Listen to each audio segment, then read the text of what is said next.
Assalamu alaikum student, this is week 6 of computer architecture. ये जो हमारा वीक 6 है इसमें बेसिकली हम चैप्टर नंबर 7 को हम स्टार्ट करेंगे। हमारा जो लास्ट चैप्टर था that was basic computer organisation, जिसमें हमने ये देखा था कि एक हमारा बेसिक आर्किटेक्चर जो होता है उसमें क्या चीज़ें रिक्वायर्ड हैं। जैसे आपने रजिस्टर्स के बारे में पढ़ा, बसेस के बारे में पढ़ा। फिर जब हमारे पास एक यूज़र प्रोग्राम उसमें एग्जीक्यूट होती है तो कितने स्टेप्स होते हैं और हर स्टेप पर क्या काम होता है। और हमने इंस्ट्रक्शन एग्जीक्यूशन साइकिल को भी देखा, जिसके थोड़ी देर पहले हमने जिक्र किया कि हमारे पास कैसे एक इंस्ट्रक्शन फेच होती है, डिकोड होती है। टाइमिंग डायग्राम को देखा, जहाँ पर हमारे पास हमने देखा कि किस क्लॉक पर कौन कौन से एसेंशियल स्टेप्स होते हैं। कॉमन बस को देखा, जहाँ पर डेटा इंस्ट्रक्शन और एड्रेसेस जो है वो एक लोकेशन से दूसरी लोकेशन पे जाती हैं, ट्रांसपोर्ट होती हैं। तो ये बहुत सारी चीज़ें हमने देखी और हमें एक क्लियर एक पिक्चर मिल गई कि हमारा प्रोसेसर कैसे काम करता है और हम जो एक यूज़र प्रोग्राम इंस्ट्रक्शन लिखते हैं तो वो कैसे हमारे प्रोसेसर पर एग्जीक्यूट होती हैं। अब ये चैप्टर नंबर 7 जो है ये बेसिकली आपको एक डिफरेंट इनसाइट दे रहा है। अभी तक हम कह रहे थे ये काम होगा या हो जाता है, लेकिन हमें ये नहीं पता ये काम कहाँ पर डिफाइंड हुआ हुआ है, ठीक है, कहाँ पर एक्सप्लिसिटली लिखा हुआ है। हम शुरू से पढ़ते आए हैं, हमारे कंप्यूटर के दो मेजर इंपॉर्टेंट कंपोनेंट्स होते हैं। कंप्यूटर मींस हमारे सीपीयू के, सेंट्रल प्रोसेसिंग यूनिट यानी प्रोसेसर के। एक को हम कहते हैं कंट्रोल यूनिट, दूसरे को हम कहते हैं एएलयू। तो चैप्टर नंबर 7 जो है आपको कंट्रोल यूनिट के बारे में एक डिटेल इन्फॉर्मेशन देगा और उसका आर्किटेक्चर क्या है वो भी हम देखेंगे। क्योंकि जैसे आपको याद होगा, अगर हम इंस्ट्रक्शन एग्जीक्यूशन साइकिल को देखें तो उसमें हमने देखा था कि हमारे पास इंस्ट्रक्शन पहले फ़ेच होती है, फिर डिकोड होती है। फ़ेच में हमारे पास पीसी से वैल्यू जाती है एआर में, फिर हमारे पास नेक्स्ट स्टेप में हमारे पास एआर की जो वैल्यू होती है, एड्रेस रजिस्टर की वैल्यू, उस एड्रेस को हम मेमोरी में लेके जाते हैं और फिर मेमोरी से हमारे पास वो इंस्ट्रक्शन आईआर में लोड होती है। ये स्टेप्स कहाँ पर डिफ़ाइन है? तो बेसिकली ये जो स्टेप्स हैं ये आपके कंट्रोल यूनिट में डिफ़ाइन होते हैं। यानी आपकी तमाम के तमाम जितने भी स्टेप्स हैं किसी भी काम करने के, वो प्री डिफाइंड है हमारे कंट्रोल यूनिट में। और control unit according to the requirement ये सारी आपको स्टेप्स प्रोवाइड करता है। So that is the basic introduction, ठीक है, कि हमारा चैप्टर नंबर 7 है क्या, जो हम वीक 6 नंबर 6 में हम स्टार्ट कर रहे हैं। अच्छा, ये बात हमें समझ आ गई। अब हम जो स्टार्ट आज का लेक्चर करेंगे, हम वो लेक्चर स्टार्ट करेंगे कुछ बेसिक हमारी जो डेफिनेशंस हैं जिनको हम इस्तेमाल करेंगे और फिर हम उन बेसिक डेफिनेशंस को जब हम अपने लेक्चर में पढ़ेंगे तो हमें समझने में आसानी होगी। कुछ बेसिक टर्मिनोलॉजीज़ हैं। सबसे पहले हमारे पास हमें पता होना चाहिए प्रोग्राम क्या होता है, माइक्रो प्रोग्राम क्या होता है। अच्छा, जैसे थोड़ी देर पहले मैंने आपको जिक्र किया कि हमारा जो कंट्रोल यूनिट होता है, कंट्रोल यूनिट उसमें ये तमाम स्टेप्स डिफाइन होते हैं, ठीक है। अभी तो हम आगे जाके टाइप्स ऑफ कंट्रोल यूनिट पढ़ेंगे ही, लेकिन एक टाइप ऑफ हमारे पास कंट्रोल यूनिट होता है जिसे हम कहते हैं micro programmed control unit. Micro program control unit जो होता है इसमें ये तमाम स्टेप्स जो डिफ़ाइन हुए होते हैं ये डिफ़ाइन होते हैं थ्रू अ प्रोग्राम, ठीक है। और इस प्रोग्राम को जिस प्रोग्राम को हमारा कंट्रोल यूनिट फॉलो करता है to provide kind of instructions to the processor कि वो प्रोसेसर ने कैसे एग्जीक्यूशन करनी है, वो उस प्रोग्राम को हम माइक्रो प्रोग्राम कहते हैं, ठीक है। यहाँ पे बड़ा क्लियरली लिखा है। और अगर जैसे आपको पता है कि कोई भी प्रोग्राम होगा तो it will consist of instructions, तो इस माइक्रो प्रोग्राम की जो इंस्ट्रक्शंस होती हैं हमारे पास उसे हम क्या कहते हैं, माइक्रो इंस्ट्रक्शंस कहते हैं। अब हम ज़रा देख लेते हैं माइक्रो इंस्ट्रक्शंस होती क्या हैं। माइक्रो इंस्ट्रक्शंस बेसिकली एक इंस्ट्रक्शन होती है जो आपका कंट्रोल यूनिट एग्जीक्यूट करता है। इसके दो पार्ट्स होते हैं एक तो होता है कंट्रोल वर्ड।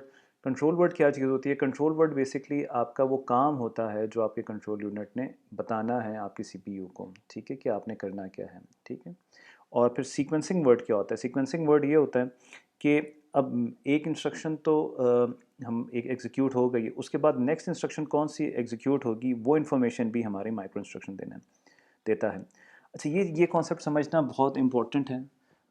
इसलिए इम्पोर्टेंट है क्योंकि यहाँ पर अगर आप गौर से देखें, और इस कॉन्सेप्ट को आप समझने की कोशिश अगर करें तो हमारे प्रोसेसर में जो जो वो काम कर सकता है वो प्री डिफाइंड है, ठीक है, प्री डिफाइंड है, वो प्री डिफाइंड है, और उसमें नंबर ऑफ़ स्टेप्स कितने हैं वो भी फाइनाइट हैं और वो भी डिफाइंड है। जैसे अगर आपको याद हो, हमने ऐड इंस्ट्रक्शन चैप्टर नंबर 5 में देखी थी, और हमारा प्रोसेसर वो ऐड इंस्ट्रक्शन कैसे एग्जीक्यूट करते हैं। तो थोड़ा सा आपको याद दिला दूँ, T1 T0 T1 T2 T3 तक हमारे पास फेच और डिकोड पार्ट हो जाता है, ठीक है। और फिर आप जब आप T4 और T5 पे हमारे पास इंस्ट्रक्शन ऐड इंस्ट्रक्शन कंप्लीट हो जाती है, T5 पे कंप्लीट हो जाती है। अब चाहे किसी किस्म की भी ऐड इंस्ट्रक्शन हो उस बेसिक कंप्यूटर ऑर्गेनाइजेशन पर, वो हमेशा T5 तक ही स्टेप्स लेंगे, यानी वो फाइनाइट हैं और हमेशा ऐड इन 5 स्टेप में कंप्लीट होगी, ठीक है। सिमिलरली अगर हम इंक्रीमेंट एंड स्किप ज़ीरो वाली इंस्ट्रक्शन देखें, वो हमारी जाती थी T6 तक, ठीक है। तो जब भी हमारे पास लूप आएगा वो हमारे पास T6 तक ही जाएगा। क्लियर हो गया। इन शॉर्ट जो मैं आपको बात बताना चाह रहा हूँ कि किस स्टेप के बाद कौन सा स्टेप आना है, ये पहले से डिफाइंड होता है। तो हमारी जो एक माइक्रो इंस्ट्रक्शन होती है उसमें सीक्वेंसिंग वर्ड ये बताता है according to the requirement, according to the condition, according to the nature of the problem, हमारे पास कौन सी नेक्स्ट इंस्ट्रक्शन आएगी, वो सीक्वेंसिंग वर्ड बताता है। तो ये इसमें कोई इतनी परेशानी की बात या हैरान होने की बात नहीं है, बिकॉज ये सारी चीज़ें प्री डिफाइंड है, इसलिए हमें ये भी पता होता है कि हमारे पास कौन सी नेक्स्ट इंस्ट्रक्शन आएगी। अच्छा, कंट्रोल मेमोरी क्या होती है? कंट्रोल मेमोरी हमारे पास वो जगह होती है जहाँ पर हमारे पास हमारा माइक्रो प्रोग्राम रखा जाता है। अच्छा, ये माइक्रो प्रोग्राम जो है ये बेसिकली हमारे पास कंट्रोल मेमोरी में रखा जाता है। It is a part of the ROM, read only memory. ये रीड ओनली मेमोरी हम काफ़ी अरसे से देखते आए हैं, जब से आपने कंप्यूटर साइंस को पढ़ना स्टार्ट हो किया होगा, और जब मेमोरी का जिक्र आया होगा तो रैम एंड रोम का जिक्र आएगा। Random access memory, read only memory. Read only memory वो मेमोरी होती है जिसमें सिर्फ आप रीड कर सकते हैं, उसमें आप कोई राइट नहीं, यानी कोई चीज़ चेंजेस नहीं कर सकते। तो ये माइक्रो प्रोग्राम जो होता है इसमें हमारा कंट्रोल यूनिट बेस करता होता है, यानी काम जो हमारा सारा कंट्रोल यूनिट करता होता है वो इस प्रोग्राम पे करते हैं। तो हम वी डू नॉट अलाउ कि इसमें कोई चेंजेस आएँ, तो इसलिए हमने इसे रोम में रखा हुआ है ताकि इसमें कोई चेंजेस ना हो। तो control memory is that part of that part of the memory जहाँ पर हमारा कंट्रोल यूनिट का माइक्रो प्रोग्राम पड़ा होता है और इसे हम चेंज नहीं कर सकते। ठीक हो गया। यही बात ये राइटेबल कंट्रोल मेमोरी क्या है जिसमें हमारे पास चेंजेस हो सकती हैं। ठीक है। अच्छा, डायनामिक माइक्रो प्रोग्रामिंग। अच्छा, यहाँ पर एक डायनामिक माइक्रो प्रोग्रामिंग का एक और कॉन्सेप्ट है। ठीक है। अगर हमारे पास, जैसे हमने देखा कि हमारे पास राइटेबल कंट्रोल मेमोरी होती है जहाँ पर हमारे पास प्रोग्राम चेंज हो सकता है, अगर हमारे पास हम एक ऐसा कंट्रोल यूनिट या कंट्रोल मेमोरी यूज़ कर रहे हैं, तो उस किस्म में हम क्या कहेंगे, उस किस्म में हम कहेंगे कि डायनामिक माइक्रो प्रोग्रामिंग है, यानी हम उसके प्रोग्राम को चेंज कर सकते हैं। और ये प्रोग्राम में को चेंज कौन कर सकता है? ये प्रोग्राम को चेंज हमारा सिस्टम प्रोग्रामर या यूज़र कर सकता है। फिर हमारे पास आ जाता है finally micro program sequencer. Micro program sequencer क्या चीज़ होती है?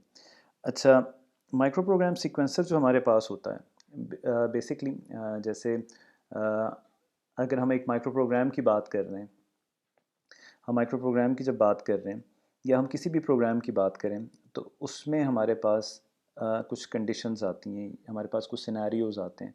वो सिनेरियोज़ हैं क्या? या तो मेरा प्रोग्राम सीक्वेंस में चलेगा, जैसे हम इनलाइन सीक्वेंसिंग करेंगे। सीक्वेंस में चलने का मतलब है मेरी पहली इंस्ट्रक्शन एग्जीक्यूट होगी, दूसरी, तीसरी, चौथी, एंड इन सीक्वेंस ये चलेगा। ठीक है।